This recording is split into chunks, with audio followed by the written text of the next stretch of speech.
Good morning all of you. Welcome to today's class. हमारा जो lesson हमने start किया है लेसन नंबर 6 सर्कल, उसमें आज हम प्रैक्टिस सेट 6.1 क्वेश्चन नंबर 5 करेंगे। In figure centre of two circle is O, chord A B of bigger circle intersect the smaller circle in point P and Q, show that A P equal to B Q. तो इसको show करने के लिए सबसे पहले हम एक construction करेंगे। कंस्ट्रक्शन,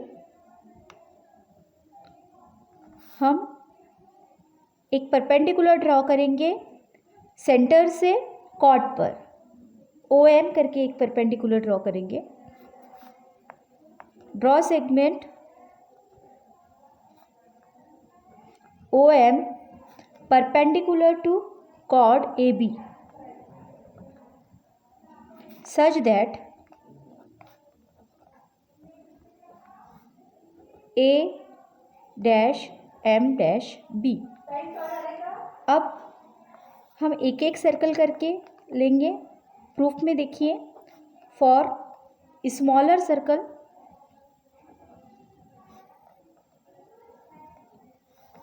हम बोल सकते हैं कि सेगमेंट OM ये परपेंडिकुलर है कॉर्ड PQ के, क्योंकि वो चारों पॉइंट कोलिनियर है, तो हम बोल सकते हैं cord PQ।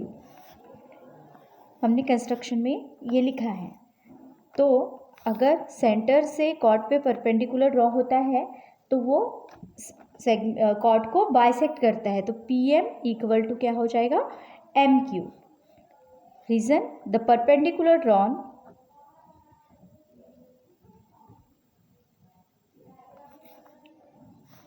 the perpendicular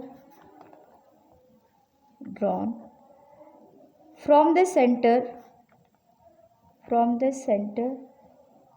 of the circle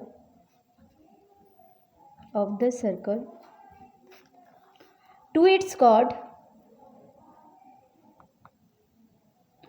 bisect the chord।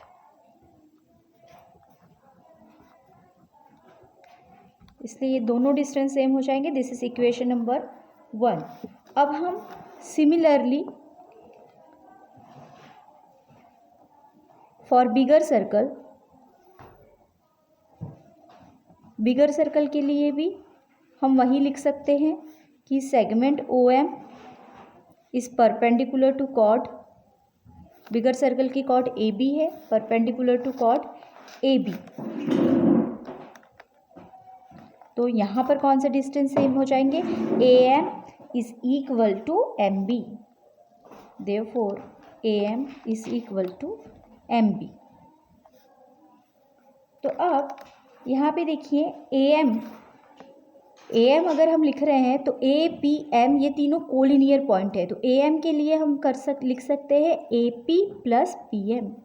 तो AM को हम लिखेंगे AP प्लस PM और MB को हम लिखेंगे MQ प्लस QM,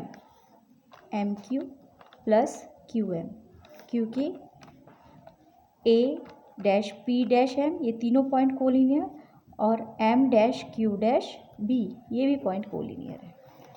तो इक्वेशन नंबर 1 में हमने PM इक्वल टू MQ लिखा है, तो हम यहाँ पे PM को रिप्लेस कर देंगे MQ से, तो ये हो गया MQ equal to MQ plus QM from 1। तो यहाँ पर अभी MQ सेम है, इसलिए कैंसिल हो गए, तो हमको मिल गया AP इक्वल QM, और यही हमको प्रूफ करना था। तो फ्रॉम इक्वेशन 1 हमने ये प्रूफ कर दिया। तो इस तरह से आपको ये क्वेश्चन करना था। क्वेश्चन नंबर 6 आपके सिलेबस से हट गया है, वो आपको अभी नहीं सीखना है। इसके आगे हम बढ़ेंगे। इसके आगे है relation between congruent chord of a circle and their distance from the centre. Let's learn, उसमें प्रॉपर्टीज हम आज देखेंगे, properties of congruent chord. Theorem है उसका, congruent chord of a circle are equidistance from the centre of the circle. Meaning ये हो गया कि जो कॉन्ग्रुएंट कॉर्ड है, एक ही सर्कल की दो जो कॉर्ड कॉन्ग्रुएंट है, इक्वल है, वो सेंटर से इक्वी डिस्टेंस होगी, are equidistance from the centre of the circle, circle के सेंटर से इक्वी डिस्टेंस होगी। तो गिवन में यही बात है, दो हमको कॉर्ड शो करना है जो कि कॉन्ग्रुएंट है, तो हम गिवन में लिखेंगे in circle with centre O chord A B is congruent to chord C D. अब यहाँ से हमने सेंटर से एक परपेंडिकुलर ड्रॉ किया है दोनों कॉर्ड पर, तो ओ पी हमने परपेंडिकुलर लिया है ए बी पे और ओ क्यू परपेंडिकुलर लिया है सी डी पे। हमको प्रूव करना है कि ये दोनों डिस्टेंस क्या है, सेम है, दोनों कॉर्ड इक्वी डिस्टेंस है फ्रॉम द सेंटर, यानी O P is equal to O Q, ये हमको प्रूफ करना है। इसको प्रूफ करने के लिए हम कंस्ट्रक्शन करेंगे, let's join segment O A and segment O D, इसको हमने ज्वाइन कर दिया। तो हमने जो हमारा थ्योरम पढ़ा है कि perpendicular drawn from the centre of the circle to the chords is bisect the chord, chord को बाइसेक्ट करता है वो, तो ये जो परपेंडिकुलर हमने ड्रॉ किए इसके ऊपर से हम लिख सकते हैं कि ए पी क्या है, हाफ है ए बी के, A P is equal to half of A B. वैसे ही डी क्यू को भी लिख सकते हैं हम, D Q is half of D C. तो अब यहाँ से ए बी और हमको क्या गिवन है कि ये दोनों जो कॉर्ड है वो इक्वल है, तो A B is equal to C D. इससे हम क्या बोल सकते हैं कि इनके लेफ्ट साइड फिर इक्वल हो गए, राइट साइड इक्वल हो गए तो लेफ्ट भी इक्वल, तो अब हम बोल सकते हैं A P equal to D Q. तो सेगमेंट ए पी कॉन्ग्रुएंट हमने दिखाया सेगमेंट डी क्यू के, A P is congruent to D Q, segment of equal length, इसीलिए वो कॉन्ग्रुएंट हो गए। अभी हमने शो किया यहाँ पर। तो this is equation number 1। Now in right angle triangle A P O and D O Q, ये दोनों ट्रायंगल को अब हम कॉन्ग्रुएंट शो करेंगे। तो इसमें सबसे पहले जो है हम ये लिख सकते हैं इक्वेशन नंबर 1 में जो हमने लिखा कि A P is congruent to D Q. Madam Chaitali madam वो शो करती है, तो A P is congruent to segment D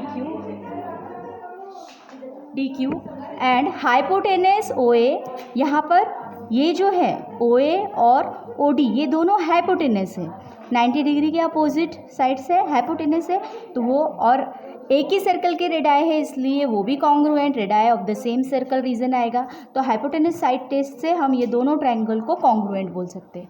तो अब ट्रायंगल अगर कॉन्ग्रुएंट हो गए तो उसकी कॉरस्पॉन्डिंग साइड को हम कॉन्ग्रुएंट लिखेंगे, O P is congruent to O D by congruent corresponding sides of congruent triangle, और यही हमको प्रूफ करना था। Therefore O P equal to O Q length of the congruent segment. तो हमने शो कर दिया कि congruent chord in a circle are equidistance from the centre of the circle. इसके नेक्स्ट जो थ्योरम है वो थ्योरम है the chord of a circle equi distance from the centre of a circle are congruent, यानी वो दो cord जो कि सेंटर से इक्वी डिस्टेंस होगी वो कॉन्ग्रुएंट भी होगी। तो ये थ्योरम आपके सिलेबस से हट गया है, तो ये आप नहीं भी करेंगे तो चलेगा, लेकिन आपको इसका मीनिंग पता होना चाहिए कि सेंटर से इक्वी डिस्टेंस जो भी दो कॉर्ड होती है वो कॉन्ग्रुएंट भी होती है। तो अभी इन्हीं दोनों थ्योरम के बेसिस पे हम आगे की एक्सरसाइज करेंगे। आज के लिए इतना ही, थैंक यू।